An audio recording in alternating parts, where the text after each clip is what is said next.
말씀은 마태복음 24장 1절부터 14절까지의 말씀입니다. 마태복음 24장 1절부터 14절까지의 말씀입니다.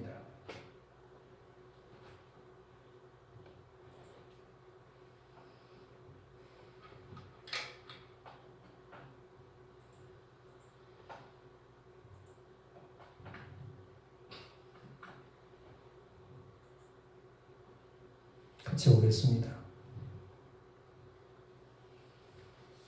제24장. 예수께서 성전에서 나와서 가실 때 제자들이 성전 건물들을 가리켜 보이려고 나오니 대답하여 이르시되, 너희가 이 모든 것을 보지 못하느냐? 내가 진실로 너희에게 이르노니 돌 하나도 돌 위에 남지 않고 다 무너뜨려지리라.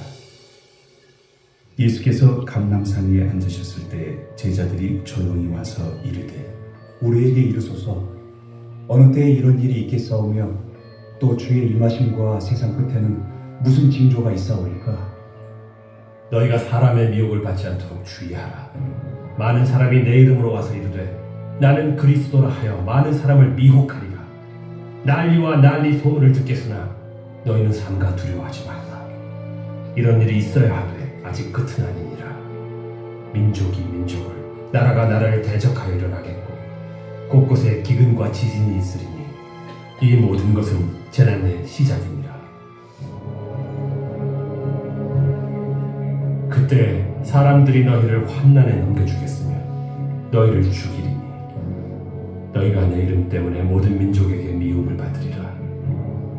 그때 많은 사람이 실족하게 되어 서로 잡아주고 서로 미워하겠으며 거짓 선지자가 많이 일어나 많은 사람을 미혹하겠으며 불법이 성함으로 많은 사람의 사랑이 식어지리라. 그러나 끝까지 견디는 자는 구원을 얻으리라. 이 천국 복음이 모든 민족에게 증언되기 위하여 온 세상에 전파되리니 그제야 끝이 오리라.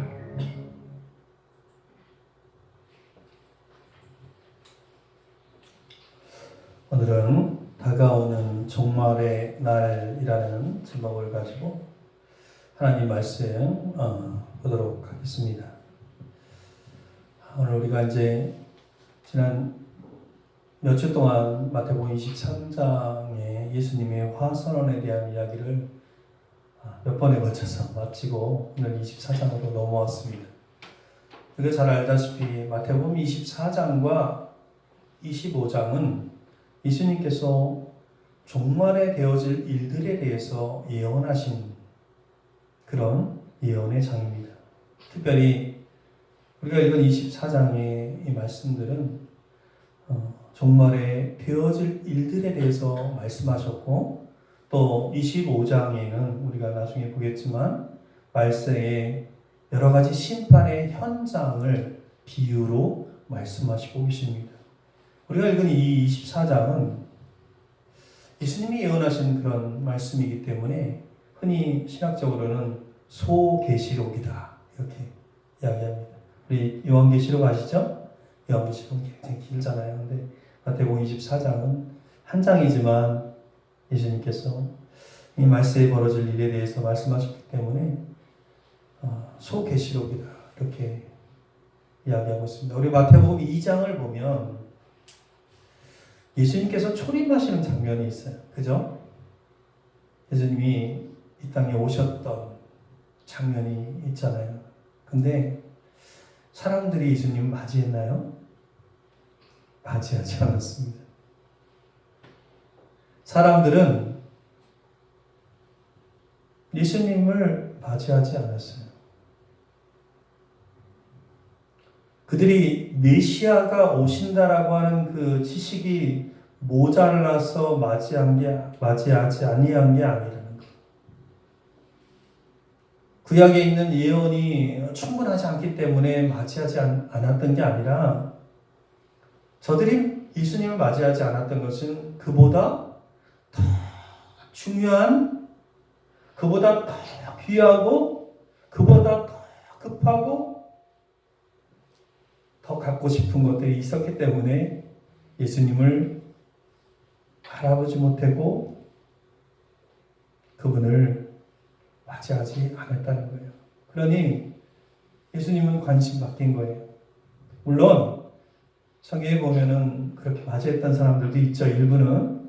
그러나 대부분의 사람들은 메시아로 오신 예수님을 알아보지 못했다라는 거예요. 그리고 오늘 우리에게도 마태복음 24장을 통해서 예수님은 재림하실 예수님에 대해서 말씀을 하십니다. 그죠? 우리가 성경에서 보면 많은 말씀들이 예수님의 재림에 대해서 이야기하고 있어요. 그죠?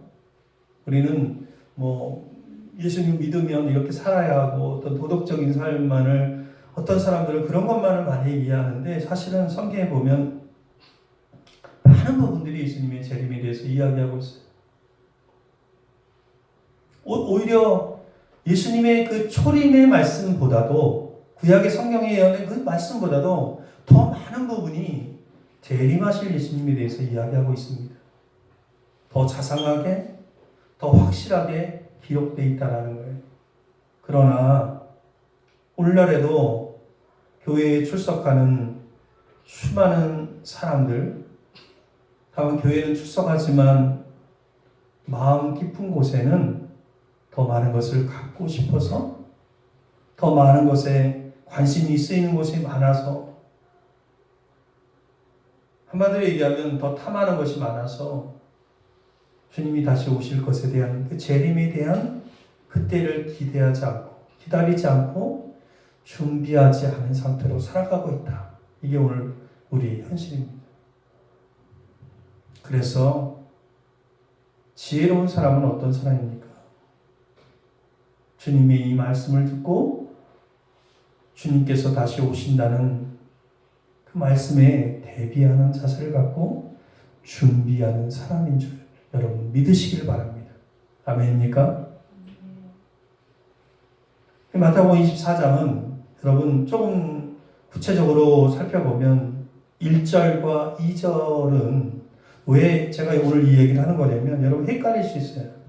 마태복음 24장의 1절과 2절을 빼고 3절부터 마지막 절까지는 앞으로 되어질 일에 대해서 이야기하고 있어요.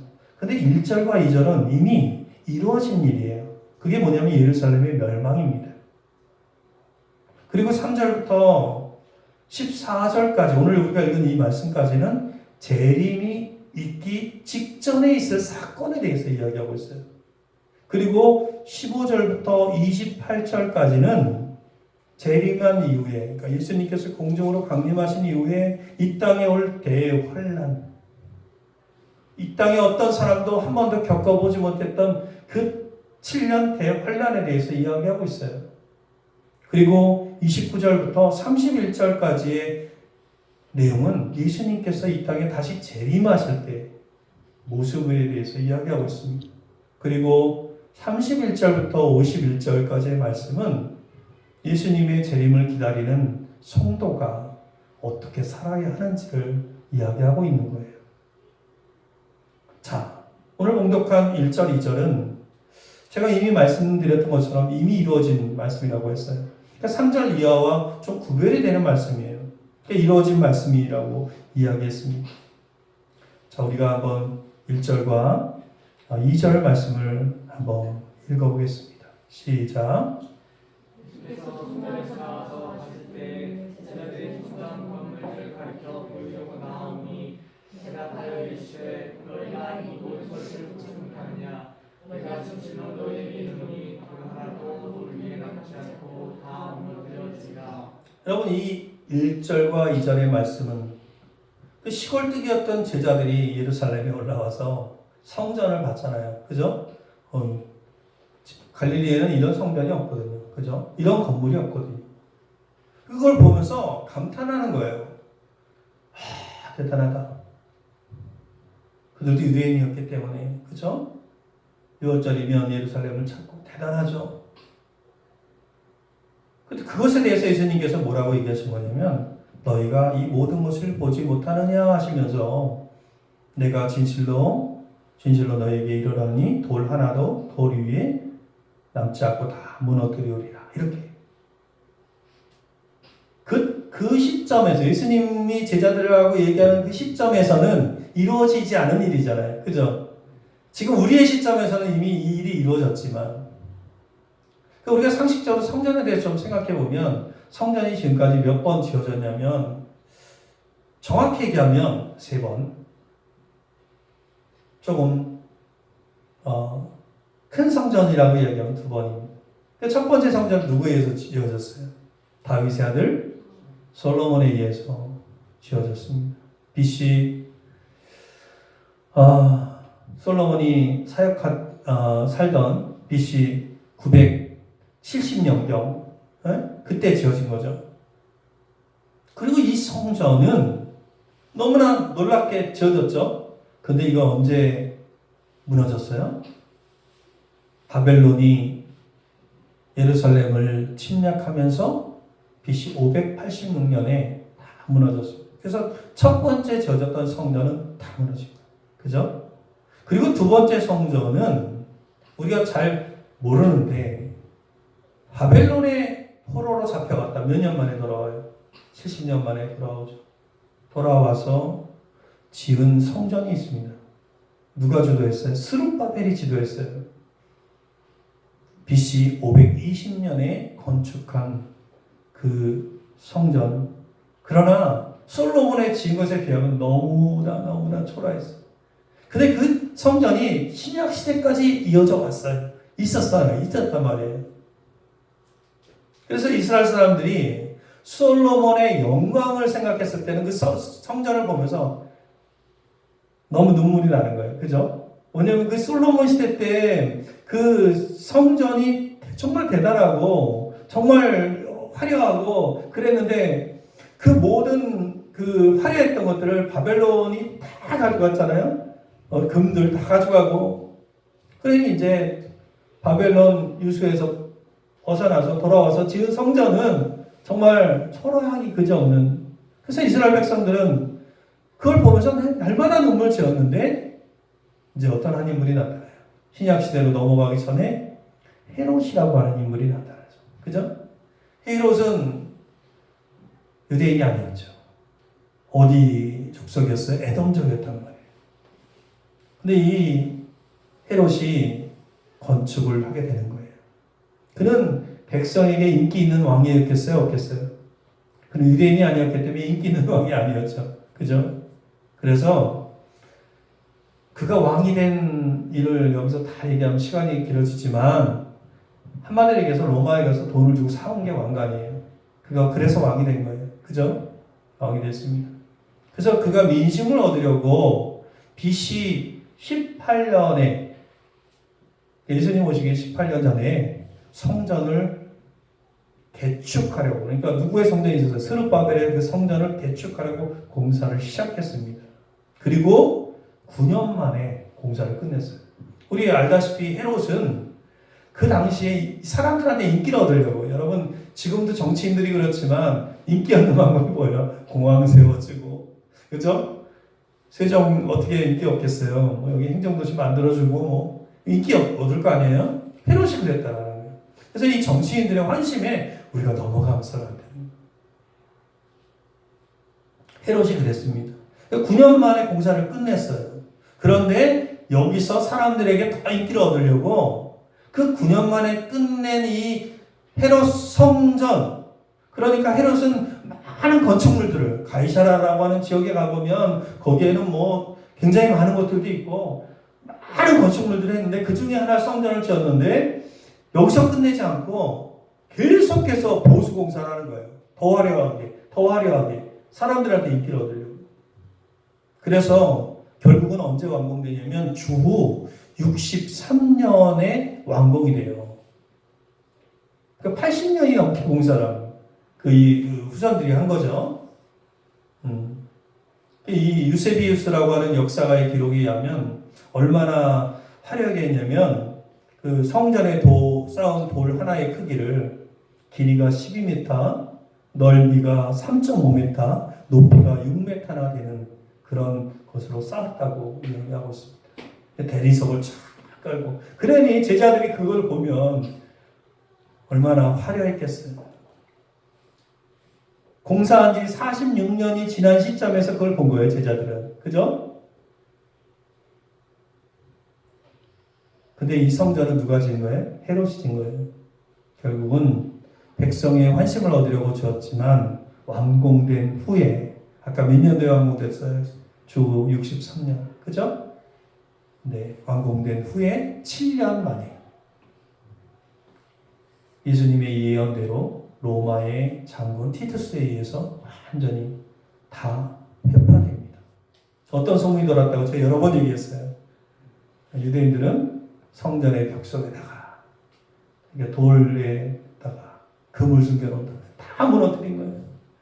여자들의 뱃속까지 가릴 정도로 로마인들이 잔혹했는데 다 무너뜨렸어요. 완전히 허물어졌습니다. 아마도 뭐 폭탄이 터져가지고 그 정도를, 돌 위에 돌 하나 남지 않을 정도로 예수님의 예언대로 다 무너진 거예요. 그리고 그 성전의 자리에 지금 뭐가 서 있어요? 모스크가 서 있는 거예요. 마음의 교회, 그 돔이 서 있는 것입니다. 주의 말씀이 그대로 이루어진 거예요. 여러분, 성취됐죠? 아멘입니까? 그리고 3절 이후의 말씀이 예수님께서 이제 앞으로 이어질 일에 대해서 얘기하시는 거예요. 이미 1, 2절의 말씀은 성취가 됐고, 여러분, 우리가 이걸 믿어야 되는 것이죠. 아멘입니까? 3절 이후에 제자들이 질문을 합니다. 자, 어떤 질문을 합니까? 3가지 질문을 하는데, 자, 3절 말씀 한번 같이 크게 한번 읽어보겠습니다. 시작. 예수께서 감람산을 위에 앉으셨을 때 제자들이 거기 와서 이르되 우리에게 이르소서 어느 때에 이런 일이 있겠사오며 또 주의 임하심과 세상 끝에는 무슨 징조가 있사오리까. 제자들이 묻죠. 이거 어느 때에 이런 일이 있겠습니까? 이렇게 묻죠. 그리고 세상 끝내는 무슨 징조가 있겠습니까? 이 질문에 대해서 예수님께서는 36절에 보면, 제가 화면에 띄우진 않겠지만 여러분 성경처럼 보세요. 거기 뭐라고 써 있어요? 그러나 그날과 그때는 아무도 모르나니 하늘의 천사들도 아들도 모르고 오직 아버지만 아시느니라. 여러분, 정말로 예수님이 하나님의 아들이시라면 모를 수 있겠어요?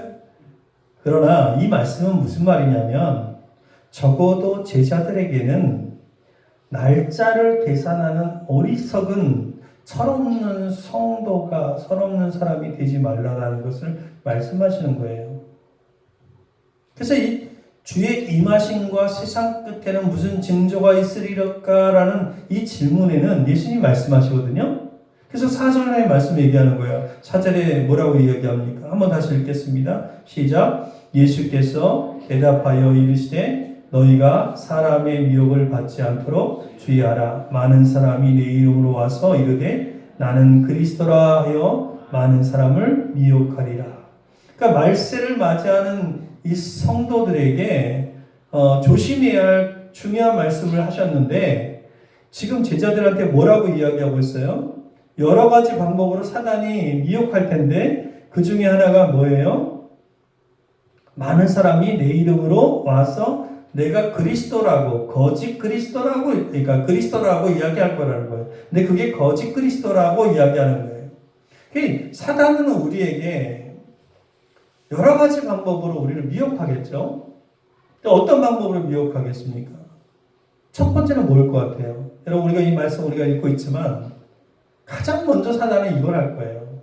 말세를 준비하지 못하도록 할 거예요. 그죠? 예비하지 못하도록. 어떻게 예비하지 못하도록 할까요? 성경에 보면 말세가 되면 어떻게 된다고 이야기하고 있어요? 왕래가 많아진다. 그죠? 바쁜 거예요. 바쁜 거.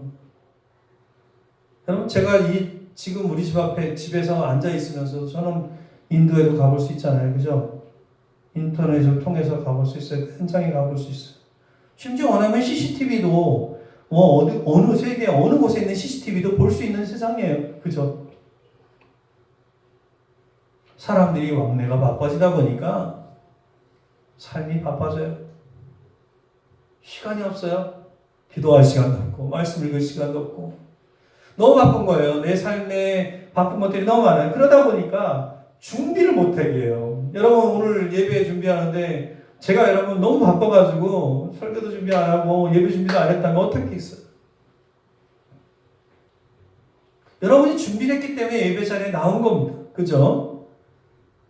그래서 사단은 그러나 이 말세 시대 때 미혹하는 그 방법이 있어서 첫 번째는 준비를 못하게 하는 거예요. 이걸 인식하고 있어야 돼요. 이게 좀 생각하고 있어야 된다는 거예요. 두 번째는 여러분 말세라는 소리를 너무 많이 들었어요. 그죠? 이제 식상해요. 그래서 말세라는 말이 그냥 뭐랄까 너무 나한테 이게 새롭게 들려오는 말씀이 아니고 에이 말세지 뭐다 이렇게 생각하는 거죠. 이런 것들도 미혹되지 말아야 합니다. 그리고 이 말씀처럼 정말 가짜 그리스도 여러분 보면은 내가 그리스도라고 하는 사람들이 얼마나 많습니까? 안상홍 보면 이만희 이단들 그리고 내가 그리스도가 아닌데 그렇게 말하지 않아도 그리스도처럼 행동하는 사람들이 얼마나 많은지 몰라요. 6절에 보면 또 어떤 일이 일어나요? 자, 6절 한번 읽겠습니다. 시작.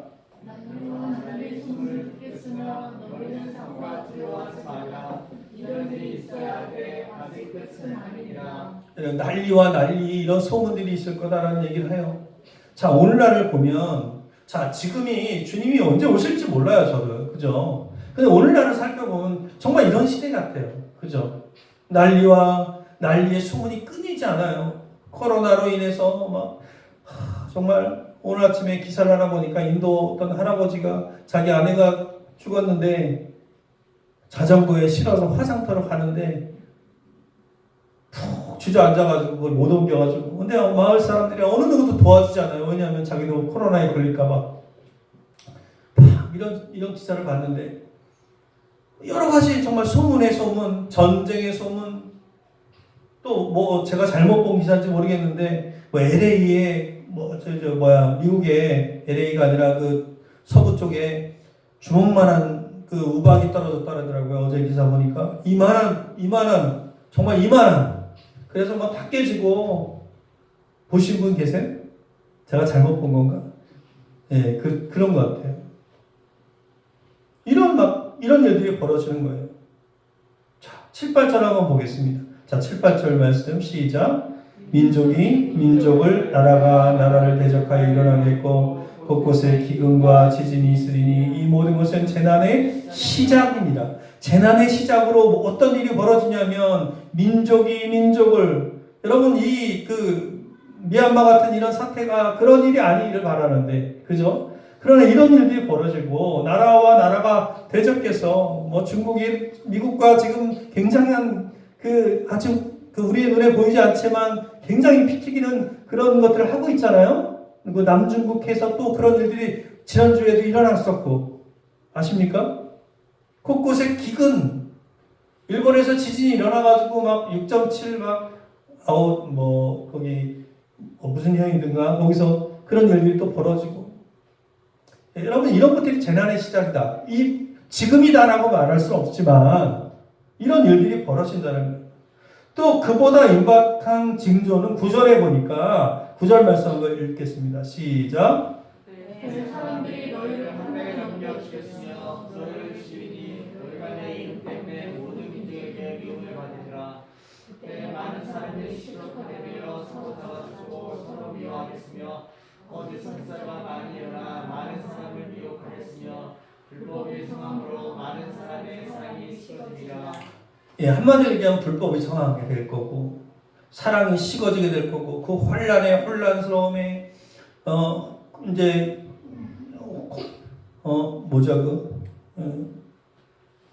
어떤 질병이 갑자기 생각이 안 나네요. 갑자기 까매지는 거 있잖아요. 무슨 병이라래요. 터널 같은 데 못 들어가는 거. 윤집사님 도와주세요. 공황장애 그게 생각이 안 나네요. 나이가 먹어서 그런 것처럼 그런 혼란 속에서 막 사람들이 혼란스럽게 되니까 있던 사랑도 없고 자기중심적이 되니까 사랑도 식어지고 이 세상 끝에는 무슨 징조가 있으리랄까 하는 이 질문에 예수님께서 말씀하신 내용들을 보면 거짓 선지자가 출현하고 난리가 생기고 환란이 생긴다는 얘기예요. 그죠? 오늘 우리가 그때가 지금일지 모르지만 그러나 이 종말의 때에 우리들이 해야 할 일은 무엇이겠습니까? 주님은 이때에 이 그리스도인들이 해야 할 일을 말씀해 주셨어요. 오늘 본문에서 해야 할 일은 단순합니다.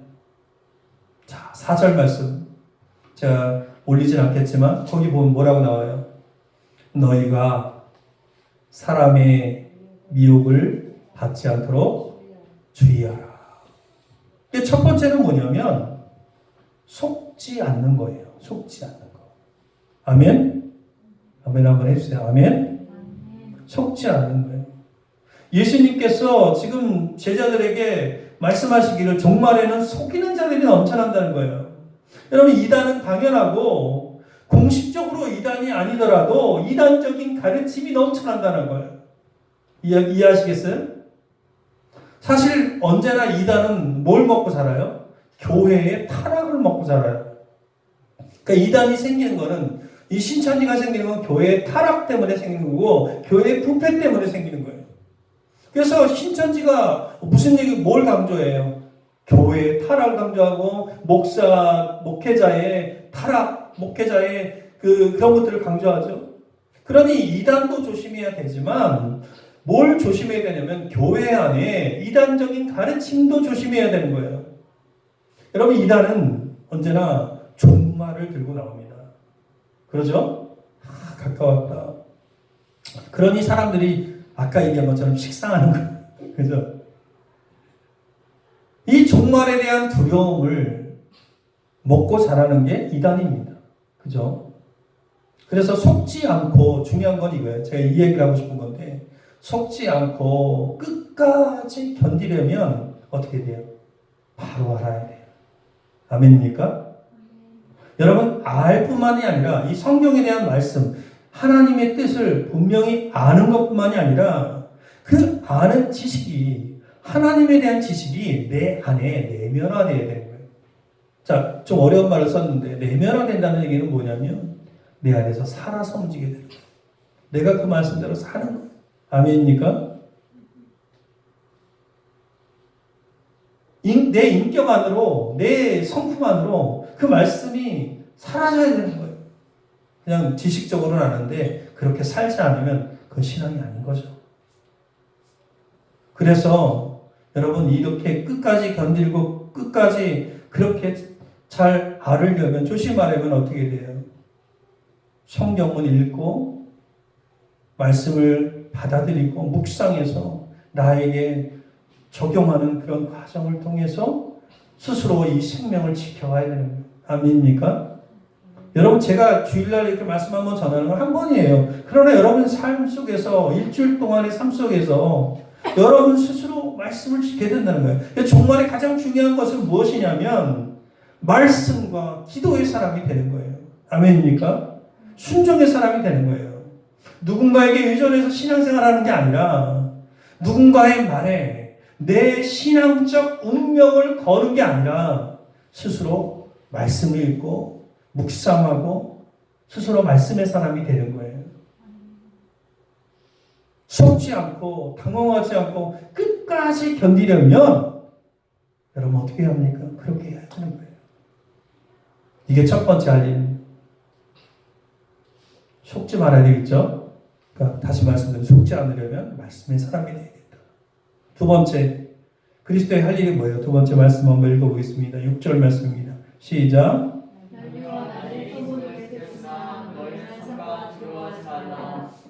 여러분, 두 번째 해야 할 일은 두려워하지 않는 거예요. 여러분, 전쟁의 소문이 들리고 환란의 소문이 찾아오고 그러면 사람에게 흔히 생기는 게 두려움일 거예요. 어떻게 두려웠지 않을 수 있겠어요?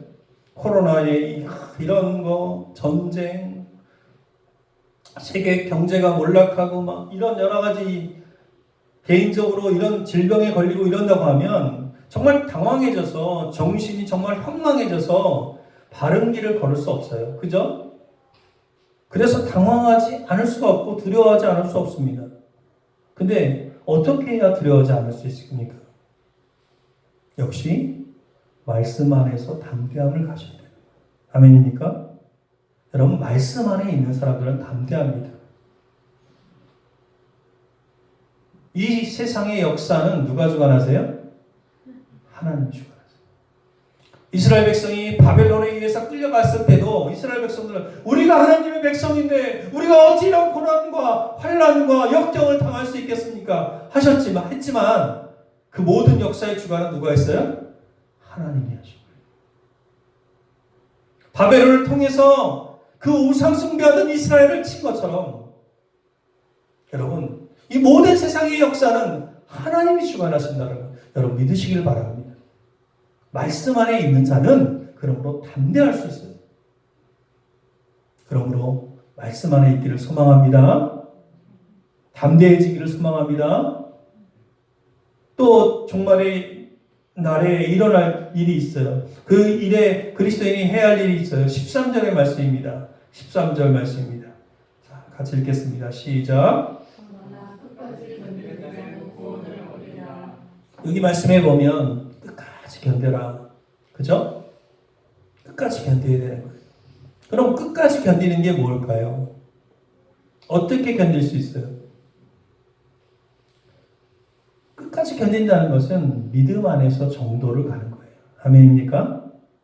여러분, 종말의 날에 여러 가지 날들이 일어나도 그것에 흔들리지 않고 자기의 길을 가는 거예요. 그죠? 저는 아주 가끔, 최근에는 다리가 좀 안 좋아서 테니스를 잘 못하지만, 테니스를 할 때 보면, 질 때가 있어요. 막 게임을 하는데, 6점까지 먼저 나야 되는데, 막 3대1로 져갈 때가 있단 말이에요. 근데 어떻게 그걸 역전하고 이길 수 있냐면, 내가 할 거라는 거예요. 내 자세를 고치고. 그러면 이길 수 있더라고요. 무슨 얘기냐면, 어떤 환난과 역경 가운데서도 우리가 해야 할 일을 해야 되는데 그것은 무엇입니까? 믿음 안에서 그리스도인들이 걸어가야 할 그 길을, 그 정도를 걷는 거예요. 아멘입니까? 그 길을 걸어가야 돼요. 마지막으로 종말의 때에 그리스도인들이 해야 할 일이 있어요. 자, 넷째 14절 말씀입니다. 자, 한번 읽겠습니다. 시작.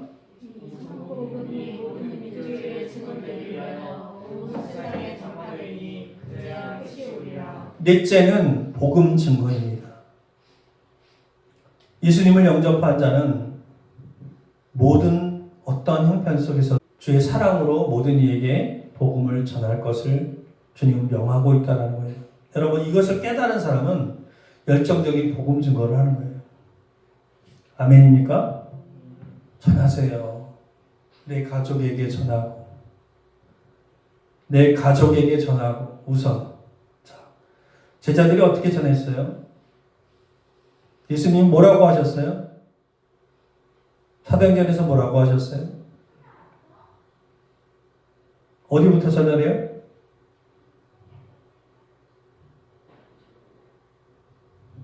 김병식님 어디부터 전하라고 했어요? 가정이죠. 그죠? 네, 뭐라고 해요? 유대와 사마리아와 땅끝까지 이르러 가장 가까운 곳부터 전하는 거예요. 그죠?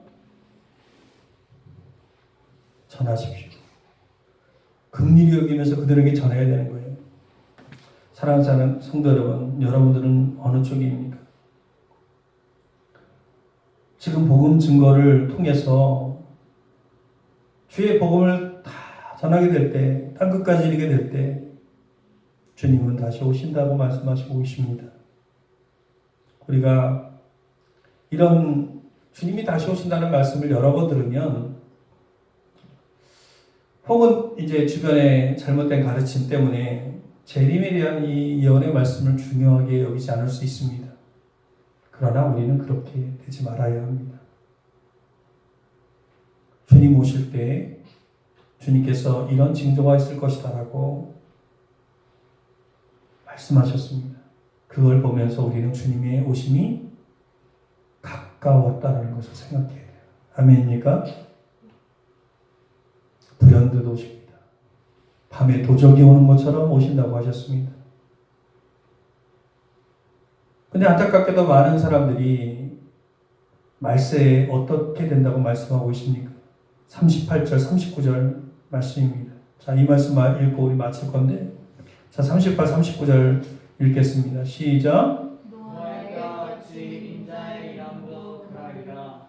홍수전에 노아가 방주에 들어가던 날까지 사람들이 먹고 마시고 장가들고 실족하고 있으면서 홍수가 나서 그들 다음 여름까지 깨닫지 못하였으니 인자의 이름도 이와 같으리라. 여러분, 우리가 알다시피 노아 시대의 사람들은 타락해서 하나님의 음성을 무시하고 살았죠. 그죠? 그래서 그 당시에는 비가 한 번도 안 내렸으니 하늘에서 비가 떨어진다는 말에 이게 믿을 만한 일인가 하고 안 믿었어요. 그죠? 사람들은 믿질 않았던 거예요. 하늘에서 비가 온다는 걸. 그전엔 비가 안 왔거든요. 성경을 연구해 보면 비가 났어요. 그런데 노아가 비가 올 거다라고 이야기하니까, 그리고 그것이 하나님의 계시다라고 말씀을 했는데도 불구하고 그들은 믿지 않았다는 거예요. 결국은 어떻게 됐어요? 그 모든 인류 가운데, 거기 사람이 엄청나게 살았죠. 그때도 단 8명만 구원을 받았습니다. 8명만 배에 탔어요. 구원의 방주인, 저기 뒤에 방주 있는데, 구원의 방주 예수 그리스도, 그 배에 8명만 탔어요. 사랑하는 성도 여러분, 재림에 대한 믿음이 없는 자는, 그래서 오늘 준비하지 못한 자는 다 이와 같이 멸망하게 될 거다 라고 주님 말씀하시는 거예요. 노아의 때와 같이 인자의 임함도 그러하리라. 이 얘기는 무슨 얘기냐면, 예수님께서 다시 오실 때도 노아의 때와 같이 사람들은 자기 즐거움을 위해 산다는 거예요. 그러므로 우리에게 무엇을 명하십니까? 자, 41절에 우리가 읽지 않았지만 이런 말씀이 있어요. 이러므로 너희도 준비하고 있으라. 생각지 않은 때에 인자가 오리라. 아멘? 준비하고 있으라. ing예요. ing. 준비하고 있으라. 우리가 똑같은 삶의 현장에서 주님이 오실 때 어떤 사람은 밭에서 일을 하고 있을 거고, 어떤 사람은 일터에서 자기 일을 열심히 하고 있을 거고, 또 어떤 사람은 잠을 자고 있을 거고, 각자의 삶을 살아가고 있을 거예요.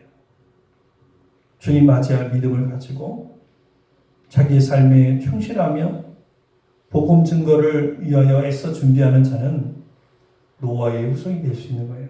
준비하고 들림받을 수 있음을 우리에게 가르쳐 주는 것입니다. 아멘입니까? 이건 복음인 거예요. 우리에게 기회를 주시는 거고. 여러분, 결론적으로 뭐라고 말씀하세요? 생각하지 않은 때에 인자가 오리라. 사랑하는 성도 여러분, 여러분은 주님을 맞을 준비가 되셨습니까? 지금 주님이 오시면 하나님의 나라로 데려감을 당할 준비가 되어 있습니까? 주님의 신부로 살아가고 있습니까? 우리 모두가 어리석은 다섯 처녀가 아니라 슬기로운 다섯 처녀가 되기를 주님의 이름으로 간절히 축원합니다. 자, 우리 이 시간에 잠깐 결단하며 기도합니다. 주님,